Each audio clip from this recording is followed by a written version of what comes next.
यानी सुन्नत इलाही ये है कि हर नबी अपने साथियों और तबीन याफत यारों की एक जमात छोड़ जाता है।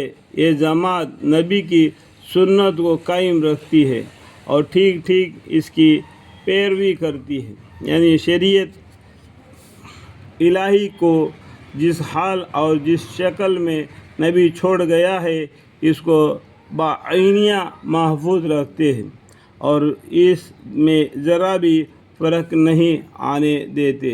लेकिन इसके बाद शराफ़ीकन का दौर आता है और ऐसे लोग पैदा हो जाते हैं जो तरीक़ा नबी से हट जाते हैं। उनका फ़ाल उनके दावे के ख़िलाफ़ होता है और उनके काम ऐसे होते हैं जिनके लिए शरीयत ने हुक्म नहीं दिया।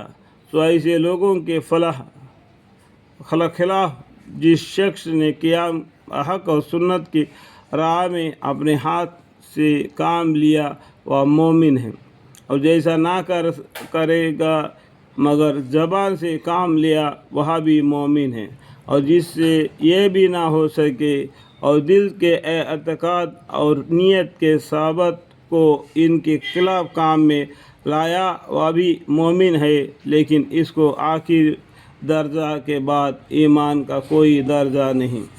ईमान के 70 पर 2 फिर दर्जे है, उसमें से कम तरीन दर्जा यह है कि जो रास्ते में जो पड़ा हुआ पत्थर या कांटा निकाल देना। अव्वल दर्जा ला इलाहा इल्लल्लाह मोहम्मद रसूलुल्लाह सल्लल्लाहु अलैहि वसल्लम। ये भी एक ईमान का एक दर्जा है। जो गलत काम करता है उसको हो सके उतना हाथ से पहला रोके तो वो एक पहला दर्जे में आता है। अगर ये नहीं हो सके तो उसे ज़ुबान से रोके तो वो दूसरे दर्जे में आता है। अगर ये भी उनसे ना हो सके तो उसे दिल में बुरा समझे, ये आखिरी दर्जा है। ठीक है, हत्ता कि अबराई के दाने के बराबर भी ईमान नहीं हो सकता। इस काम की अहमियत और ज़रूरत को इमाम गजाली रहमतुल्लाह ने इस तरह ज़ाहिरी फरमाया है।